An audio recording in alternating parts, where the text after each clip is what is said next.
پاکستان تمہارے باپ کی جاگیر ہے کہ یہاں تم اپنی مروثیت لاؤ گے، بادشاہت لاؤ گے؟ شاہد خاقان عباسی کو اس نے وزیر اعظم بنا دیا، نواز شریف نے سگے بھائی کو نہیں بننے دیا۔ یہ مریم نواز نے آ کے ساری ضلالت کی کہ جب مودی کو بلایا گیا تھا اپنی نواسی کی شادی میں، اسی دن تک خنجر یہاں خنجر چبا تھا، اور آج خنجر پہ خنجر مارے جا رہے ہو وہاں لندن میں بیٹھ کے، تو سمجھ رہے ہو کہ میں ہیرو بن گیا اور میں فوج کے سامنے آ کے کھڑا ہو گیا اور میں مقابلہ نہیں، آخری کارتوس چلا رہے ہو تم۔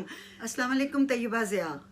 اب وقت آ گیا ہے کہ ہمارے ملک کی مانی ہوئی ایجنسیاں جو ہیں وہ جو بھی ہماری عسکری قیادتوں اور سیاستدانوں کے درمیان خفیہ ملاقاتیں ہوتی رہیں ان کی گفتگو کو آن ریکارڈ کر دیں۔ ہماری پاکستان کی ایجنسیاں دنیا کی مانی ہوئی ایجنسیاں ہیں اور یقیناً ان کے پاس سب کی فائلیں بھی ہوتی ہیں اور سب کی ریکارڈنگز بھی ہوتی ہیں۔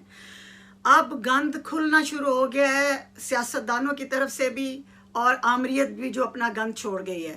پاکستان بدنام ہو رہا ہے، اس میں قائد اعظم کا ملک بدنام ہو رہا ہے، میرے قائد اعظم کا ملک بدنام ہو رہا ہے، انڈیا ہم پہ ہنس رہا ہے، دشمن ممالک ہم پہ ہنس رہے ہیں، اور پاکستان کے اندر شیخ رشید اور مولوی عبدالغفور جیسے نوٹنکی کھیل رہے ہیں اور پوری دنیا تماشا دیکھ رہی ہے۔ ہماری فوج بدنام ہو رہی ہے۔ سیاستدان تو خیر پرانے ہی بیمار اور بدنام ہیں، لیکن وہ فوج جس کی جو بنیاد ہمارے پاکستان کی حفاظت کی ہے، عوام کے جان مال کی، اس کو کیوں بدنام کیا جا رہا ہے؟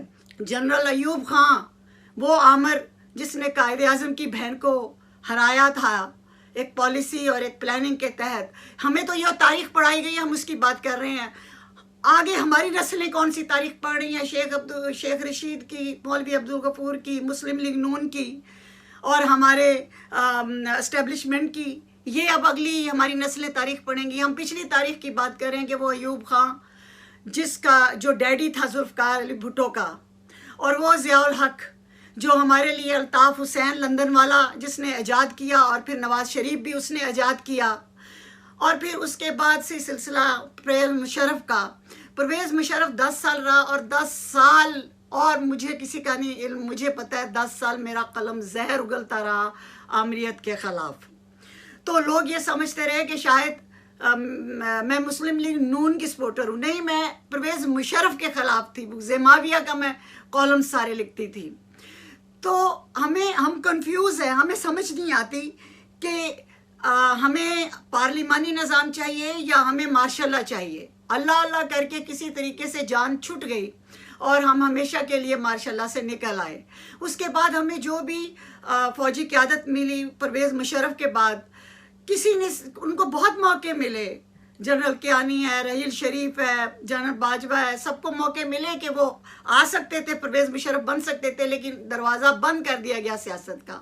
اب یہ جو کہا جاتا ہے کہ سیاست میں مت گھسیٹیں، یہ اب 70 سال کی جو کینسر ہے وہ ایک دم سے ختم نہیں ہو سکتا، کیونکہ سیاستدانوں کے منہ کو بھی لگی ہوئی ہے اور اللہ ماشاء اللہ جرنیلوں کے منہ کو بھی لگی ہوئی تھی، لیکن اس کی آڑ میں فوج کو بدنام کیوں کیا جا رہا ہے؟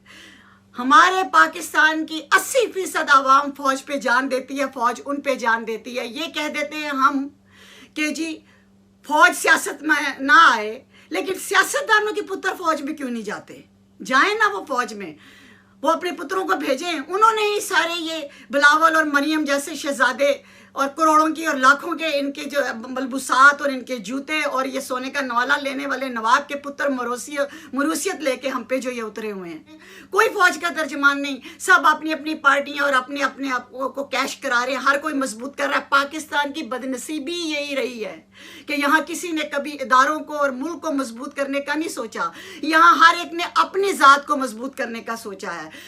اب سمجھا یہ جاتا ہے کہ جب نواز شریف، وہ ضیاء الحق والا، وہ الطاف حسین سیزن 1 ڈرامہ اور سیزن 2 ڈرامہ، یہ بھی ضیاء الحق کا سیزن 2 ڈرامہ ہے، تو ان کی پارٹی اور ان کے کارکنوں کو اور ان کے جو لورز ہیں اور برین واش ہے، وہ ان کی تو مجبوری ہے اپنی اپنی پارٹی کو سپورٹ کرنا۔ قائد اعظم کے فالوورز کی کوئی مجبوری نہیں ہے کسی پارٹی اور کسی کو۔ حق سچ کی بات یہ ہے کہ جب مودی کو بلایا گیا تھا اپنی نواسی کی شادی میں، اسی دن تک خنجر یہاں خنجر چبا تھا جب دشمن آیا تھا میرے ملک میں بغیر ویزے کے VIP پروٹوکول کے ساتھ خنجر چبا تھا، اور آج خنجر پہ خنجر مارے جا رہے ہو وہاں لندن میں بیٹھ کے، تو سمجھ رہے ہو کہ میں ہیرو بن گیا اور میں فوج کے سامنے آ کے کھڑا ہو گیا اور میں مقابلہ نہیں، آخری کارتوس چلا رہے ہو تم۔ میں نے پہلے دن یہ تبصرہ کر دیا تھا کہ یہ شروعات نہیں ہوئی، یہ آخری کارتوس تھا جب ساری ملاقاتیں، یہ تو ملاقاتیں تو بعد میں آپ لوگوں کے سامنے آ رہی ہیں۔ میرے کو پرانی ویڈیو کوئی مہینہ پہلے کا کوئی میرا تبصرہ اٹھا کے دیکھو، میں نے یہ کہا تھا کہ جب بندے کی ساری کشتیاں جل جاتی ہیں وہ پوری کوششیں کرتا ہے جیلوں سے بچنے کے لیے، مقدمات ختم کرانے کے لیے، اپنے انڈیا کے ساتھ کاروبار تعلقات، یہ سعودی عرب کے ساتھ جو اس کے ایگریمنٹس ہوئے، سارے ان ساروں کی اپنے آپ کو ان ساری چیزوں سے بریء ذمہ قرار دینے کے لیے اور نہاتا دھوتا ثابت کرنے کے لیے پوری کوششیں جب کی اور نہیں برابر آئیں تو آخری کارتوس چلایا کہ بس اب تخت یا تختہ، تو لوگوں نے، پارٹی والوں نے ہیرو سمجھنا شروع کر دیا جو اپنے سگے بھائی کا سگا نہیں ہے، شہباز شریف کا، اور اس نے اس کے پیٹھ پیچھے وار نہیں کیا شہباز شریف نے۔ آج بھی اگر شیخ رشید جیسے کہتے ہیں کہ پیٹھ پیچھے وار کرے گا، وہ شاید وار نہیں کرے گا، اور اس کی اسٹیبلشمنٹ سے ہمیشہ اب وہ گڈ بک میں رہا۔ یہ مریم نواز نے آ کے ساری ضلالت کی ہے، یہ ان لوگ اپنی مروثیت ان کو ذلیل کروا رہی ہے کہ پنجاب میں کام کس نے کیا؟ شہباز شریف نے۔ ووٹ بینک بے شک نواز شریف کا ہے لیکن بولتا کام ہے، اوکے؟ تو اس کے کام کی وجہ سے لوگ ووٹ دیتے ہیں۔ پنجاب میں ہے نا یہ ووٹ بینک، اور پنجاب میں کون رہا ہے 3 بار وزیر اعلیٰ؟ شہباز شریف کا کام، لیکن نہیں، شاہد خاقان عباسی کو اس نے وزیر اعظم بنا دیا نواز شریف نے، سگے بھائی کو نہیں بننے دی۔ لیکن اسٹیبلشمنٹ میں اور شہباز شریف کے بیچ میں کبھی بھی ایسی بغاوت یا کوئی غداری یا کوئی اس قسم کا ایلیمنٹ نہیں رہا۔ مجبوری یہ رہی کہ وہ سگے بھائی کے پیٹھ پیچھے باہر نکلے، لیکن سگے بھائی نے اس پہ ترجیح دی، شاہد خاقان عباسی کو، دوسروں کو، اور اب اپنی بیٹی کو ترجیح دے رہا ہے۔ آج مسلم لیگ نون جہاں کھڑی ہے اس میں سب سے بڑا جو مجرم ہے وہ ان کی مروثیت، اور اب میرے بعد میرا بیٹا، میرے بعد میں، کیوں پاکستان تمہارے باپ کی جاگیر ہے کہ یہاں تم اپنی مروثیت لاؤ گے، بادشاہت لاؤ گے؟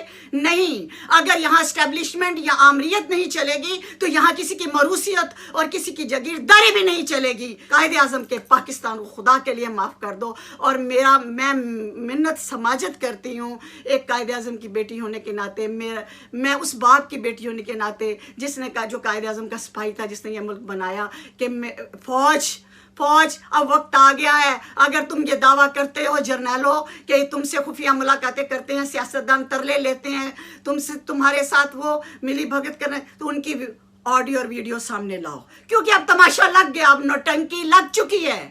اب عوام کو تقسیم مت کرو، عوام جان دیتی ہے اپنی پاک فوج پہ، اپنی ایجنسیوں پہ، اور ان کے شانہ بشانہ کھڑی ہے۔ یہ ہمارے قائد اعظم نے ملک بنایا ہے اور ہماری پاک فوج اس کی محافظ ہے۔ ہم سیاستدان یہ کہیں کہ ہم سیاستدانوں کے خلاف نہیں، لیکن کون سے سیاستدان؟ ایوب خان کا پتر تھا، ایک ضیاء الحق کا پتر تھا، اور اب جس کا پتر ہے اسی پہ تو ساری لڑائی ہے۔ یہی تو لڑائی ہے۔ نواز شریف کہتا ہے اس کو پتر کیوں عمران خان کو بنایا؟ میرے پہ آشیرواد رکھو، اس پہ آج ہاتھ رکھ دے فوج تو نواز شریف کے بیانیے بدل جائیں گے۔